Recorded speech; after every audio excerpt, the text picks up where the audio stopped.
मैं स्टूडेंट आप लोग कैसे हैं? उम्मीद करता हूं कि आप लोग बहुत ही बढ़िया होंगे। ठीक है, तो आज की इस वीडियो में हम लोग क्लास 12 के टॉप 35 ऑब्जेक्टिव केमिस्ट्री का आज हम लोग टॉप 35 ऑब्जेक्टिव को कंप्लीट करने वाले हैं। ठीक है, इसलिए जो भी इस वीडियो को देख रहे हैं वीडियो को शुरू से अंत तक देखिएगा ताकि इस वीडियो से आने वाला ऑब्जेक्टिव एग्जाम में छूट कर ना आ जाए। इसलिए आप लोग को वीडियो को शुरू से अंत तक देखते चलना है और सारे के सारे ऑब्जेक्टिव का आंसर आप लोगों को प्रत्येक आंसर 3 से 4 सेकंड के अंदर कमेंट बॉक्स के अंदर आप लोगों को बताते चलना है। ठीक है, और किस प्रकार के आप लोगों को वीडियो चाहिए उसके लिए आप लोग कमेंट बॉक्स में हमें बता सकते हैं। ठीक है, और प्रत्येक विषय का पीडीएफ लेने के लिए आप लोग टेलीग्राम चैनल पर आप लोग जाइए, वहां से इसका लिंक आप लोग को मिल जाएगा। ठीक है, टेलीग्राम का वहां से आप लोग पीडीएफ जाकर डाउनलोड कर सकते हैं। प्रत्येक का पीडीएफ आप लोगों के टेलीग्राम चैनल पर उपलब्ध है। ओके, चलिए तो हम लोग स्टार्ट करते हैं क्वेश्चन नंबर 36 नंबर क्यों नहीं 36 नंबर में देखिए क्या कर रहा है।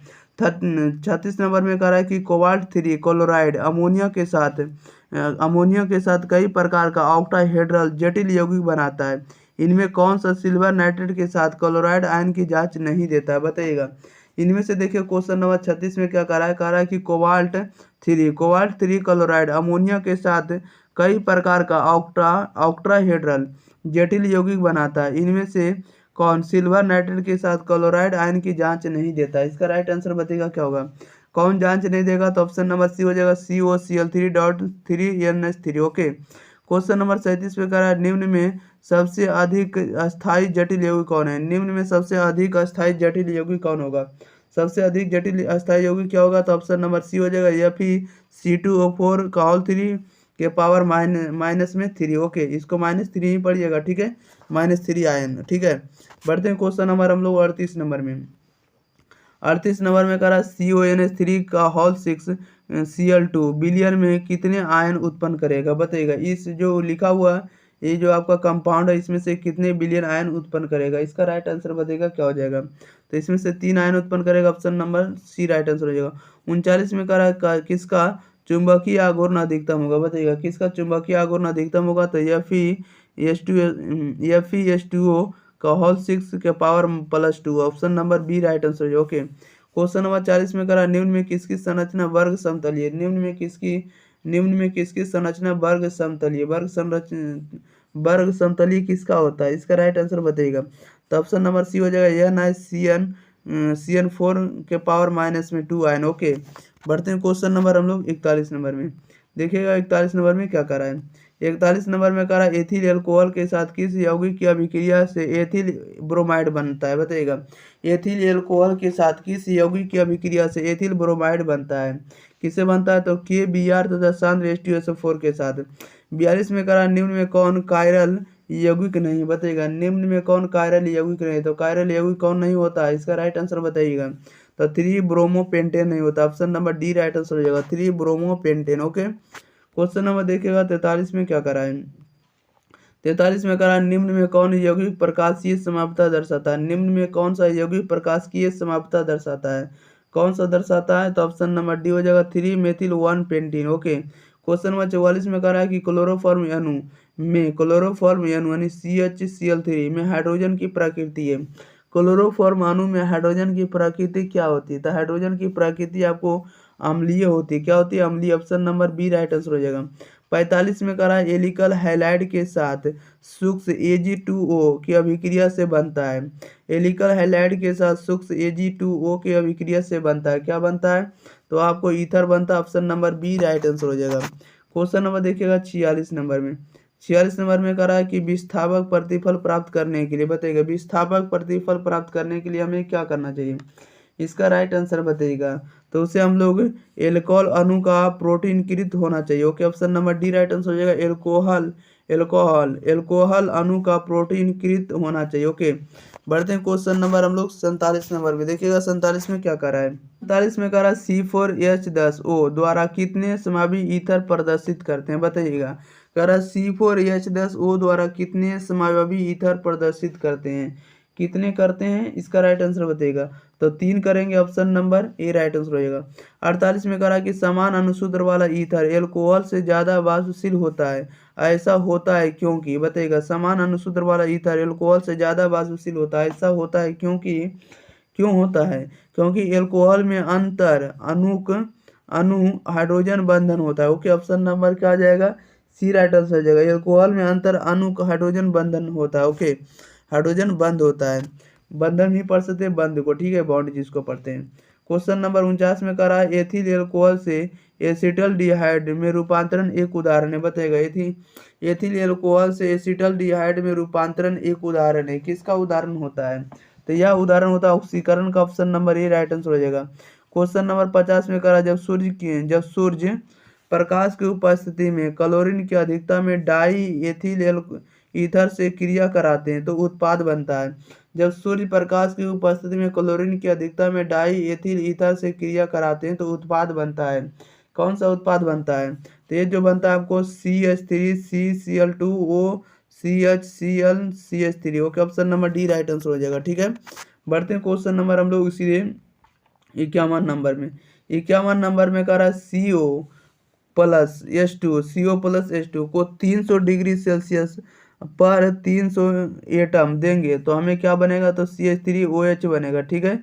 CH3OH उत्प्रेरक, तो उत्प्रेरक X का मान क्या होगा? यहाँ पर हम लोग कैटलिस्ट का मान क्या रख सकते हैं? हम लोग उत्प्रेरक क्या रखेंगे? तो उत्प्रेरक का मान आप लोगों को रखना पड़ेगा Cr2O3 या ZNO रखना पड़ेगा, ओके, उभयधर्मी ऑक्साइड रखना पड़ेगा। क्वेश्चन नंबर 52 में करा निम्न अभिक्रिया क्रम CH3COOH NH3 के उपस्थिति में अभिक्रिया कराते हैं तो X तत्व बनता है, इसको गर्म करते हैं तो Y तत्व बनता है, और जब इसको हम P2O5 के साथ अभिक्रिया कराते हैं तो Z बनता है, ठीक है। तो Z वाले तत्व क्या होने वाला है? तो Z वाले तत्व का नाम होगा CH3CN होगा, okay, option number C right answer हो जाएगा, ठीक है। याद रखिएगा ये सब ऑर्गेनिक से पूछा जा रहा है, ठीक है, सारा क्वेश्चन किसे ऑर्गेनिक से।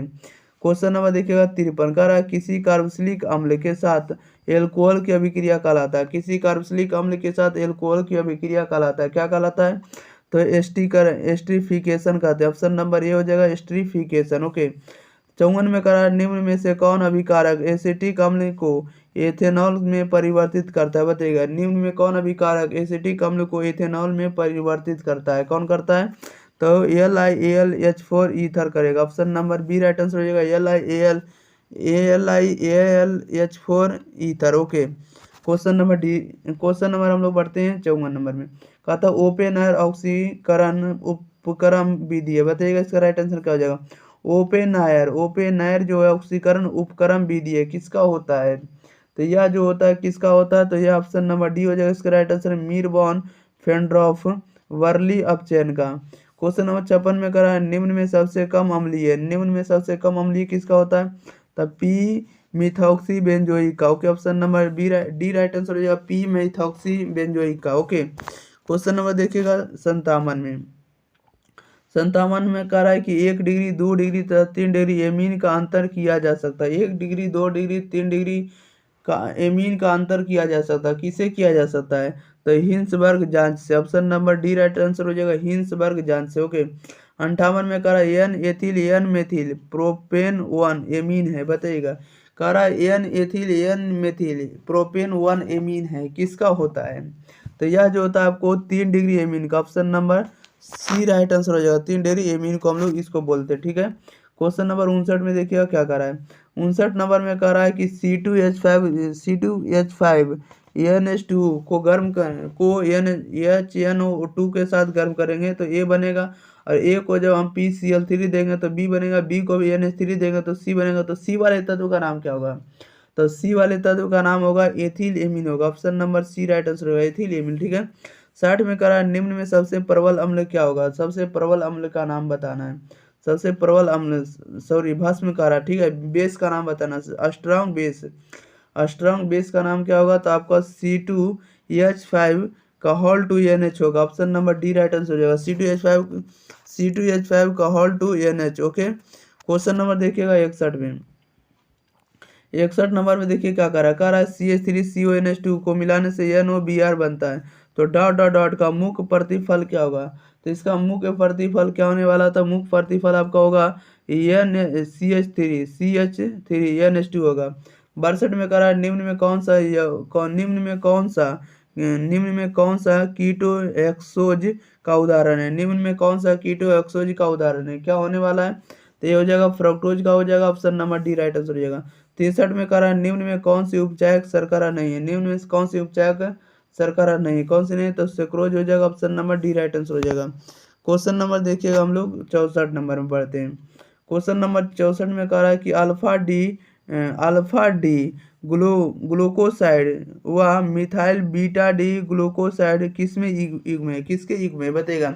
अल्फा डी ग्लूकोसाइड व मिथाइल बीटा डी ग्लूकोसाइड किसके युग्म है। तो ये जो युग्म है आपको एनोमर का है। Okay, option number B right answer हो जाएगा, एनोमर। 65 में करा एंजाइम की उपस्थिति में प्रोटीन का जल अपघटन करने पर उत्पन्न होता है। एंजाइम की उपस्थिति में प्रोटीन का जल अपघटन करने पर उत्पन्न होता है, क्या उत्पन्न होता है। तो यह जो उत्पन्न होता है एमिनो अम्ल उत्पन्न होता है। Option number C right answer हो जाएगा। क्वेश्चन नंबर देखिएगा 66 में।